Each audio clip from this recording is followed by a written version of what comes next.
जय श्री कृष्ण। अध्याय 10 श्लोक 36 से आगे का वर्णन। अनुवाद। मैं छलियों में जुआ हूँ और तेजस्वियों में तेज हूँ। मैं विजय हूँ, साहस हूँ और बलवानों का बल हूँ। तात्पर्य: ब्रह्मांड के अनेक प्रकार के छलियाँ हैं। समस्त छल कपट कर्मों में धूर्त क्रीड़ा जुआ सर्वोपरि है और यह कृष्ण का प्रतीक है। परमेश्वर के रूप में कृष्ण किसी भी सामान्य पुरुष की अपेक्षा अधिक कपटी छल करने वाले हो सकते हैं। यदि कृष्ण किसी से छल करने की सोच लेते हैं तो कोई उनसे पार नहीं पा सकता। उनकी महानता एकांगी न होकर सर्वांगी है।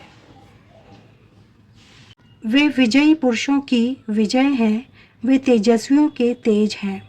साहसी तथा कर्मठों में वे सर्वाधिक साहसी तथा कर्मठ हैं। वे बलवानों में सर्वाधिक बलवान हैं। जब कृष्ण इस धराधाम में विद्यमान थे तो कोई भी उन्हें बल में हरा नहीं सकता था। यहाँ तक कि अपने बाल्यकाल में उन्होंने गोवर्धन पर्वत उठा लिया था। उन्हें न तो कोई छल में हरा सकता है, न तेज में, न विजय में, न साहस तथा बल में। श्लोक 37। अनुवाद। मैं वृषण वंशियों में वासुदेव और पांडवों में अर्जुन हूँ। मैं समस्त मुनियों में व्यास तथा महान विचारकों में उष्णा हूँ। तात्पर्य: कृष्ण आदि भगवान हैं और बलदेव कृष्ण के निकटतम अंश विस्तार हैं। कृष्ण तथा बलदेव दोनों ही वासुदेव के पुत्र रूप में उत्पन्न हुए, अतः दोनों को वासुदेव कहा जा सकता है। दूसरी दृष्टि में चूंकि कृष्ण कभी वृंदावन नहीं त्यागते, अतः उनके जितने भी रूप अन्यंत्र पाए जाते हैं वे उनके विस्तार हैं। वासुदेव कृष्ण के निकटतम अंश विस्तार हैं, अतः वासुदेव कृष्ण से भिन्न नहीं है। अतः इस श्लोक में आगत वासुदेव शब्द का अर्थ बलदेव या बलराम माना जाना चाहिए, क्योंकि वे समस्त अवतारों के उद्गम हैं और इस प्रकार वे वासुदेव के एकमात्र उद्गम हैं। भगवान के निकटतम अंशों को स्वांश, व्यक्तिगत या स्वकीय अंश कहते हैं और अन्य प्रकार के भी अंश हैं, जो भी विभिन्नांश प्रतीकीकृत अंश कहलाते हैं। पांडुपुत्रों में अर्जुन धनंजय नाम से विख्यात हैं। वह समस्त पुरुषों में श्रेष्ठतम है, अतः कृष्ण स्वरूप हैं।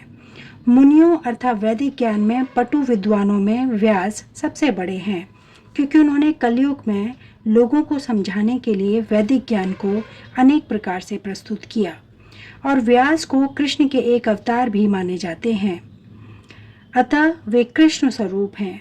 कविगण किसी भी विषय पर गंभीरता से विचार करने में समर्थ होते हैं।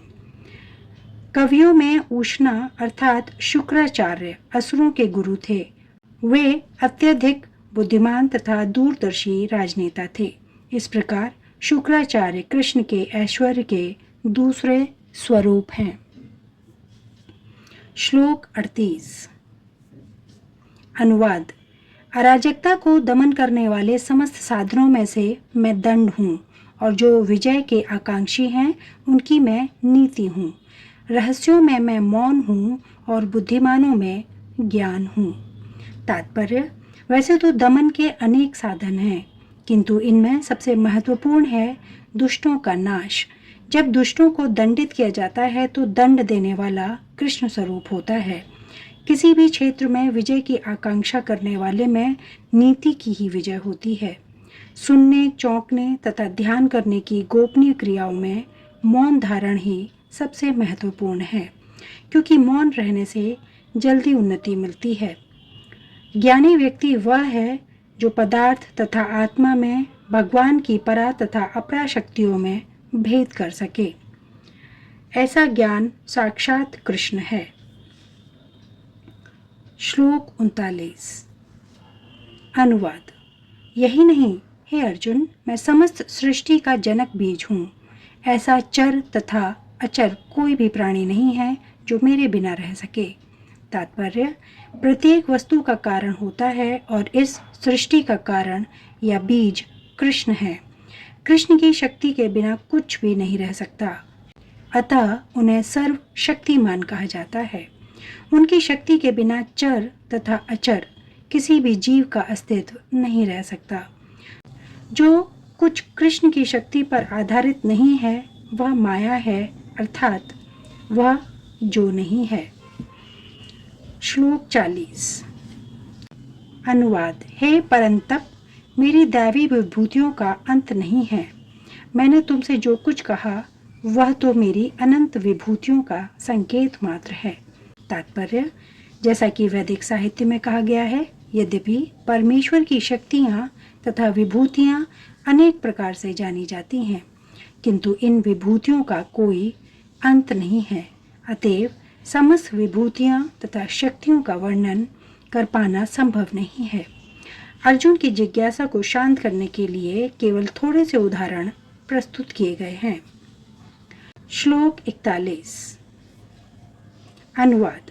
तुम जान लो कि सारा ऐश्वर्य, सौंदर्य तथा तेजस्वी सृष्टियां मेरे तेज के एक स्फुलिंग मात्र से उद्धृत हैं।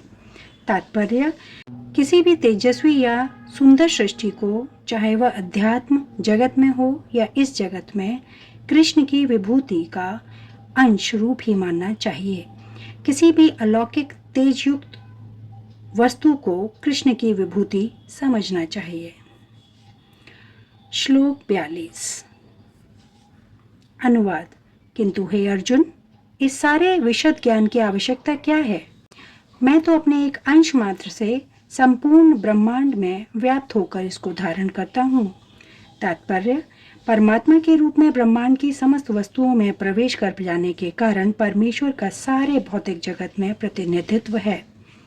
भगवान यहाँ पर अर्जुन को बताते हैं कि यह जानने की कोई सार्थकता नहीं है कि सारी वस्तुएं किस प्रकार अपने पृथक पृथक ऐश्वर्य तथा उत्कर्ष में स्थित हैं।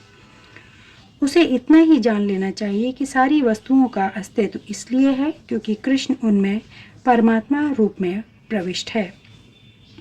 ब्रह्मा जैसे विराट जीव से लेकर एक क्षुद्र चींटी तक इसलिए विद्यमान है क्योंकि भगवान उन सब में प्रविष्ट होकर उनका पालन करते हैं। एक ऐसी धार्मिक संस्था मिशन भी है जो यह निरंतर प्रचार करती है कि किसी भी देवता की पूजा करने से भगवान या परम लक्ष्य की प्राप्ति होगी, किंतु यहाँ पर देवताओं की पूजा को पूर्णतः निरुत्साहित किया गया है क्योंकि ब्रह्मा तथा शिव जैसे महानतम देवता भी परमेश्वर की विभूति के अंश मात्र हैं। वे समस्त उत्पन्न जीवों के उद्गम हैं और उनसे बढ़कर कोई भी नहीं है। वे अस्मोध्वर हैं, जिसका अर्थ है कि न तो कोई उनसे श्रेष्ठ है न उनके तुल्य। पद्म पुराण में कहा गया है कि जो लोग भगवान कृष्ण को देवता की कोटि में, चाहे वे ब्रह्मा या शिव ही क्यों न हो, मानते हैं, वे पाखंडी हो जाते हैं। किंतु यदि कोई ध्यानपूर्वक कृष्ण की विभूतियां एवं उनकी शक्ति के अंशों का अध्ययन करता है तो वह बिना किसी संशय के भगवान कृष्ण की स्तुति को समझ सकता है और अविचल भाव से कृष्ण की पूजा में स्थिर हो सकता है। भगवान अपने अंश के विस्तार से परमात्मा रूप में सर्वव्यापी हैं, जो हर विद्यमान वस्तु में प्रवेश करता है। अतः शुद्ध भक्त पूर्ण भक्ति में कृष्ण भावनामृत में अपने मनों को एकाग्र करते हैं, अतएव वे नित्य दिव्य पद में स्थित रहते हैं। इस अध्याय के श्लोक 8 से 11 तक कृष्ण की भक्ति तथा पूजा का स्पष्ट संकेत है। शुद्ध भक्ति की यही विधि है। इस अध्याय में इसकी भली भांति व्याख्या की गई है कि मनुष्य भगवान की संगति में किस प्रकार चरम भक्ति सिद्धि प्राप्त कर सकता है। कृष्ण परंपरा के महान आचार्य श्री बलदेव विद्याभूषण इस अध्याय की टीका का समापन इस कथन से करते हैं। प्रबल सूर्य भी कृष्ण की शक्ति से अपनी शक्ति प्राप्त करता है और सारे संसार का पालन कृष्ण के एक लघु अंश द्वारा होता है। अतः श्री कृष्ण पूजनीय है। इस प्रकार श्रीमद् भगवद गीता के 10वें अध्याय श्री भगवान का ऐश्वर्य का भक्ति वेदांत तात्पर्य पूर्ण हुआ। अध्याय 11 से आगे का वर्णन अगले वीडियो में। धन्यवाद। जय श्री कृष्ण।